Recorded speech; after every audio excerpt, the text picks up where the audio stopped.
La noix de cajou représentant près de 90% de sa production agricole, la Guinée-Bissau veut diversifier son tissu agricole. Le plan national d'investissement agricole 2030-2063 vise un double objectif d'amélioration de la productivité et d'accroissement des revenus pour les travailleurs du secteur et de l'État. Le programme s'emploie au développement de la production vivrière, la valorisation des produits agricoles, la rénovation des infrastructures rurales, l'amélioration de l'accès au marché et la diversification des exportations.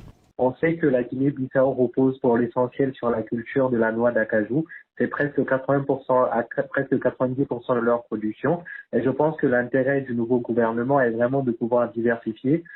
Donc je pense que l'idée aussi derrière ça, c'est vraiment d'intensifier l'agriculture et de pouvoir avoir une stratégie pérenne afin non seulement de avoir plus de capitaux pour pouvoir avoir des tracteurs et des intrants, pour pouvoir intensifier son agriculture afin vraiment de pallier aux problématiques africaines, notamment la lutte contre justement la sous-alimentation et l'insuffisance alimentaire. L'agriculture représente un important potentiel pour la Guinée-Bissau avec 1,4 million d'hectares de terres à vocation agricole, soit un peu plus de 30% de la superficie totale du pays. Des experts conseillent la culture de céréales telles que le riz, le mil, le maïs, le sorgho, mais aussi la patate douce, le manioc et l'arachide, ainsi que des cultures de rente comme le coton et les fruits. Avoir de l'agriculture comme par exemple la production agricole, produire du riz et d'autres produits, notamment la culture laitière, aussi des produits comme les fruits, ça va permettre non seulement de diversifier, mais de pouvoir aussi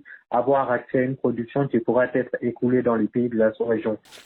La dépendance excessive à la culture de la noix de cajou expose cependant le pays aux chocs économiques.